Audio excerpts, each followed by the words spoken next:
Hola, welcome to Financially Savvy in 20 Minutes, a bilingual podcast that shares interviews with self-made millionaires, financially savvy investors, and all things financial literacy and dinero. Your host, Natalie Torres, is a two-time TEDx speaker and award-winning author, investor, and financially savvy Latina that has been featured on NBC, Telemundo, and Forbes as a financial literacy and mental health advocate. She is joined by her co-host, Vira and Natalie, an author, investor, and seasoned insurance professional. Hello. Welcome to Financially Savvy in 20 Minutes. It feels like forever that I have not seen you, Vera. It does feel like forever.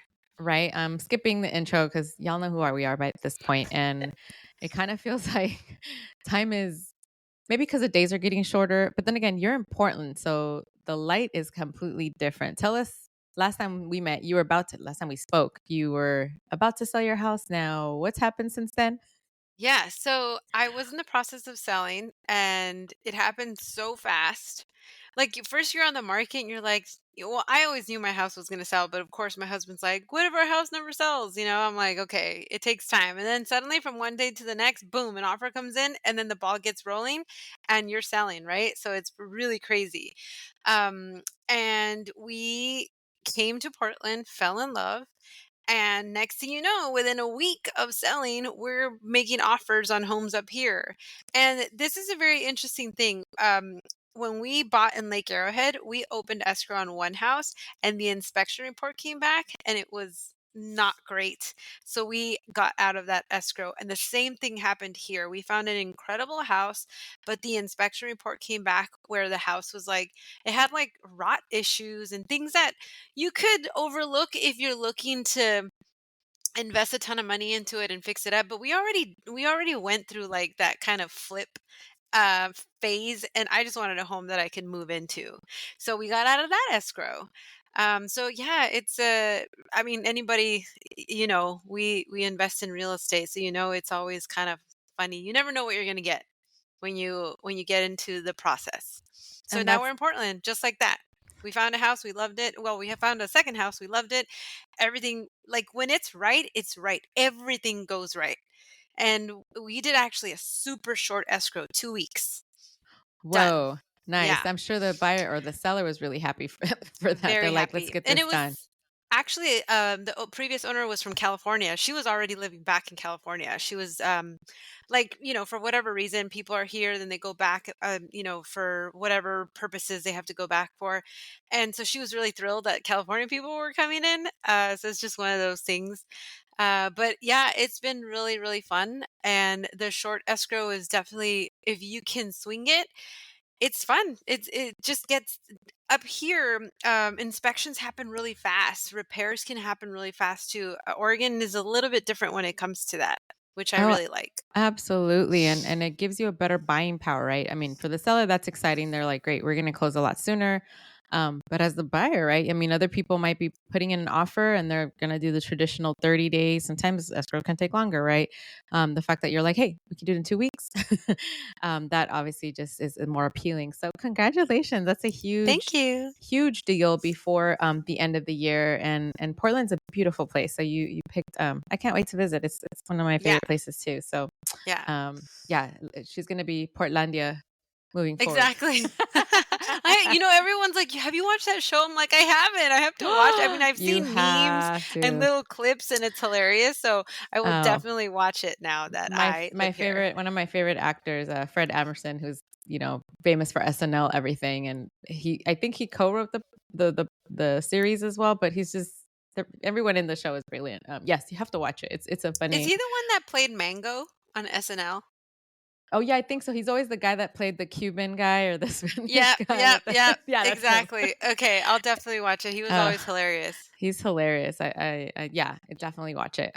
So back to financially savvy in 20 minutes. Actually, that was actually all 20 minutes of something savvy because you're right. I mean, figuring out what you're going to buy a place, sometimes things, escrows fall through Yeah. or it's just not meant to be in that sense for you. And so Mhm. I don't ever want to see someone say, "Oh, we got stuck and we ended up following through with it, but we weren't happy." And so That's the fact so true. you have to be in a good place to be buying something, let alone selling something, and then be like, okay, we have options. So, woohoo! The I fact I that just you wanna make profit. one quick point on that. We have a friend, that apparently their realtor advised them not to do the inspection to save like $400 or $600, and then they ended up having so much damage after that they had it fixed. And I don't know, I just like, just pay it. Pay the That's a inspection nightmare. fee. It's such a nightmare because I mean, in California, I think inspections now are like 700 if you're doing the sewer scope and whatever It's else. worth Here, it. it's around the same price. And they include another one that's like radon, and it's so worth it. I mean, we obviously had to pay it twice because we went into escrow at another house, but the contingency period that it gives you so you can really examine the house and see whether or not it's fit for you, you have to take advantage of that because And you it's your negotiate. get out of jail card, you know what I mean? Or Absolutely. yeah. It still allows you to negotiate. That happened to us Mhm. more than a couple of times where it's like the water heater or something, just something wasn't right. And oh my gosh, it's worth paying the 700 if it's more or whatever it is. Because first of all, hopefully they fired that realtor, never work with them again. Yeah. That is horrible advice. And I think that's one thing we always say when you're working with a realtor or broker, make sure they're investors themselves, right? Maybe this Yeah. person, wasn't, was trying to make the close, and I get it, times might be tough, but it's still I mean, not good advice. honestly, if you're not some like investor group that's buying a dilapidated block of buildings for $100 million and you're going to tear everything down, so then you waive the inspection, I can understand waiving it at that point, because you're going to tear the buildings down, fine. Yeah. But if you're just normal human beings like the rest of us, just do the inspection. Yeah, if you're not a contractor, if you're not Chip and Joanne Yeah. being able to flip it and fix your own house, Yeah. yeah, absolutely not. Yeah, I don't recommend that ever. And I think it's funny now that we're seeing more and more people leaving California, going to different states. I think that's more of the conversation of not only is it affordable, and you like you said, yeah, you see things move a lot quicker, and obviously because there is not as many, not in many people, not as much inventory compared to, certain places. But there's so many ways that you can have a better buying power and negotiate. Even if you're getting a loan, great, the interest rates aren't the best, but they're not the worst. I mean, I was listening to, I'm trying to remember the name of the podcast, and I listen to him all the time, and I really enjoy his podcast. He's been in real estate for like 40 something years. And he was mentioning that a lot of people are really worried about the interest rates that are continuing to go up. But, for reminding everyone that in the 80s and prior to that, we've had higher interest rates up double digits. And so you can still always refinance in the future. There's just other options. And especially if you have the opportunity to move into something you like, something that's affordable, right? Out of state, I understand that too. So it's just kind of interesting where I'm like, these are the times where people should be shopping around and like you said, negotiating, know exactly what you're getting yourself into, and coming in strong and be like, yeah, we can Yeah. close. Yeah. Yeah, we didn't take this lightly. Like, we were in the fortunate position of being able to have leverage and saying, like, we're gonna do it. And for those of you that are, because my mom is thinking of selling her house, right? And I said, like, if you wanted to sell in the next, let's say, 6 to 8 months, I also think, like you said, a savvy investor will be like, "Ooh, it's in a great area, great, if you're a family with kids, whatever, great schools, easy access to freeways." It's like kind of it checks all the boxes. Yeah, you're gonna go into it, but like, I don't think the realtors really educate the client, and maybe the client doesn't do their own research to know that, like, hey, maybe if I have the money to afford the interest rate at this moment, in 2 or 3 years I can refi, and who knows, maybe we go back. I doubt it, but maybe we go back to that 3% that we saw, hopefully without a pandemic, but that would be really cool. Yeah, I mean, absolutely. all things are possible, as we have seen in Yeah. the last couple of years. And hopefully, you build these relationships with, people that you work with, like you're saying, these realtors, these brokers. And if you're serious in you wanting to invest future and saying, hey, this isn't just a one-time deal, but they need to understand that you are choosing them for a reason, right? It's a lot of Mhm. money that they're going to come in with as far as the commission goes. And you can go with anyone. And, honestly, you can even buy it yourself, right? There's just so many different ways that I think sometimes um, the people that you work with on your team will either continue to help you invest wisely and make the right moves, or they can just be like, "Oh, I'm just trying to get the one-time commission," and, chances are probably won't work Yeah. together. And so that's where you should be asking yourself, "Should I keep working with this person or not?" And I've had to do that in the past too, where I'm like, that person wasn't really, or just there wasn't a good fit, or just, certain things, and you just kind of have to, it's like you're dating, you have to find the Yeah. right person. And when you do, you're just like happy with it because you're like, "Oh, I totally know the Yes. style. I totally know they know how I am." There's no, trying to figure out if am I being, too upfront or too aggressive. And for me, I'm Yeah. like, I like to lowball because that's how you should be, and if they can't do that, then you find someone that will, and so, Mhm. oh Yeah, it's yeah, true. The person that I've used him a couple of times, and it's literally a family friend that has been. I mean, I've known the person since he was 13 years old. Okay, so long time, and I've seen the growth, and it's just been amazing to also just to listen to him engage.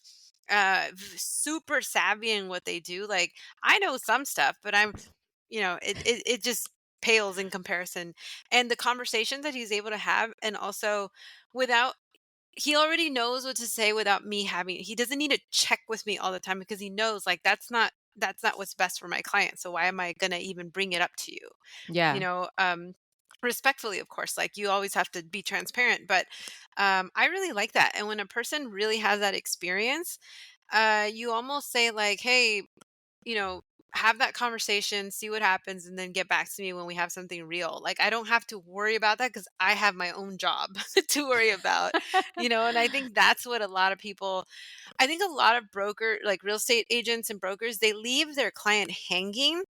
Like, my person had, which I love, I'm like one of those annoying I think I'm very particular with who I do business with because I'm annoying. I want everything really like detailed, Me too. and I want organization, and I ask a bazillion questions, and he had like a whole timeline, movement, pendings, notifications. A lot of realtors don't have software in place that really helps and makes you a little savvy as the buyer or the seller, and it makes them savvy too because they have to kind of gauge like whether or not their clients are reading contracts, whether or not they understand what disclosures mean. So it's all part of financially savvy. Everything, like if you're even trying to get into investing in any way, shape, or form, you have to ask yourself, like, what kind of an investor am I, first of all? What kind of leverage do I have? And do the research. Don't become an expert on it. Leave the experts to do their jobs, but at least have some knowledge, right? Oh, Read some books. Talk to us. Talk to people who have gone through the process. make it Because list, yeah, right? make a list. Yeah, making a list, like you just said. You come in with a bunch of questions, and I think oftentimes, because we're working with professionals, we expect them to ask all the questions that we're wondering or don't know. It's great to have them as like our support system, but I like hearing them talk about like, oh, when you go somewhere with them, they're asking the questions that you want to know the answers to. And then also you've said working with the family friends. So I've had good and bad with that. And usually I try not to work with family friends anymore, or family member in that sense. Um, and just like you said, not because I'm just annoying in that sense, but I feel there's this layer of politeness, or we're afraid to say what we want to say because they are a family or family friend, as opposed to a working professional. And not to say they're not working professionals, but I feel that sometimes I'm not being truthful with myself. So I've had to learn to navigate. And there's been a few people that I have worked that are family friends, and I from the beginning I'm like, "Hey, if this doesn't jive. I might have to fire you. This is how we work, right?" Yeah. And if they're cool with that, and knowing that we can still have a whatever kind of relationship after, then great. Like there's no hard feelings there. But I think it's sometimes we have the misconception that this friend or this person is always like this. But when it comes to such a vulnerable state, because buying a place is a very vulnerable It's so state, vulnerable. right? Oh, Yeah, yeah. There's it's so probably the most much. expensive thing you buy, right? Absolutely. There's so much anxiety and like, did I do the right thing? Did I read the contract correctly? Should I have asked, should I have negotiated more? Did I get taken advantage of? All these things. And I agree with you. Luckily, I mean, my person knows like, hey, man, no hard feelings. Like, it's just, and this, like, it's so like, there's so much there's so much personal aspect to it that we know that the business is not going to, just because we're injecting business, it's not going to ruin it, because from the get-go we're also like, hey, this is, you know how I am, you know how my husband is, okay? If I am a certain way, he's Olivia's next level. So, if you're cool with spreadsheets and emails and 2 o'clock in the morning, then we're gonna vibe. It's gonna be okay. Yeah, exactly. It's your, this is your home. This is where you're going to be Yeah. working and living, and especially, some of us, we have that opportunity to work from home. So it's like we're there all the time. And I was just thinking about that the other day where I'm like, I'm home all the time. So when I'm out and about with people, my family and my friends, it's such a shock. I mean, like, I don't know if that still happens to you. I mean, the pandemic has been over technically, but it's still in pandemic mode. I feel like a lot of us are still slowly creeping out and wondering like, and am I still comfortable in these spaces like Yeah. conferences and all this? So I think it's really important to enjoy the environment that you in, or create the space Yes. that you want. You've been to my house and you've seen it I love progress it. in the last few years a lot. And it's that where I think about, oh yeah, when we bought the house, it wasn't like horrible tear down, but it was definitely not what we felt comfortable in. Or we knew there was a vision. And my friend and I was just at her house and she completely transformed the house from the front to the back. It's such a cool transformation. I call her my Joanne because she's like a chip and Joanne. That's awesome. And I told her, I'm like, it's amazing to see the progress in a few years, but it's understanding that you have to create that home and you have to find like invest in that too, not just your money, but your time and your energy. And that's what you guys will be doing. So I'm looking Yeah. forward to hearing more about your journey in this new city, new state, new home. But also just kind of like how else are you going to be moving forward? We're running down towards the end of the year. So it's kind of like how Hmm. amazing and exciting do you have to start the new year in a new space, right? Yeah. A new space. And it's funny you, you mentioned just really quick before we end the pandemic thing. Like, so I've always really been a homebody. And my husband was saying, like, oh, the neighbors haven't really come out to be like, oh, hey, neighbor. I'm like, I'm okay with that. Like, I like to be in my house. I don't need to be all like, "Hey, let's be best friends." Like, cordial, polite, like, "I got your back, you got my back," for sure, but I don't need to be having, like, dinners, you know what I mean? No, but here's a fun tip because it is the end of the year with holiday stuff. You don't know what people's beliefs and all that, Totally. but that's kind of a nice sneak for you to be like, oh, I'm going to go introduce myself to at least the Yeah. neighbors that you want to keep an eye on your house, kind of thing. Yeah. Bring them a little Exactly. treat or I wanna something. do, like, I'm gonna do whatever, like, I wanna do a basket of whatever vegetables are in season. I Nice. love doing that, and that's just, like, so neutral in terms of, like, whatever they celebrate. I'm just like, "Hey, abundance." I You know what I love mean? it. Yeah, and So at I'll least do they that. know who you are, right? And they don't Right. mistake you for someone else. You're like, are you Yeah, renting? Are you owning? What's the exactly. deal? Oh, And we'll get into a whole diversity topic on another episode up here, because oh it's yeah. less diverse, so they can certainly, like, even down in Southern California, in Lake Arrowhead, because it's so not diverse, people thought Hmm. I was like that housekeeper Right. versus like, "No, this is my house." You know what I mean? It's just Oh, yeah. a lot of assumptions. I've had 2 people in Portland told me the same thing. They're Latinas, and one of them, oh my gosh, she was telling me she was, sweeping her porch in her front of her condo, and this lady walks by and pretty much it's like, "Oh, can I have your business card?" And she was like, "Oh, she must know I have," and in her mind, she was like, "Wait, how does she know I have a business?" Because she did. She had her own business, but she was not in that work mode, so she was kinda confused.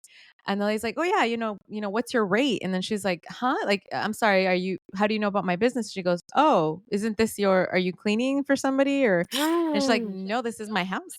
I own Oh it." my And gosh. and she said the funny thing is that the lady looked mortified because she was probably like those people like, "I'm an ally." And I'm sure, she probably didn't mean to offend her, Everyone's an ally but until I'm they like, realize they're still not, decolonized or whatever you wanna call it. yeah, and it's no Whoa. matter where you are in the country, it's safe to say, don't assume, don't assume.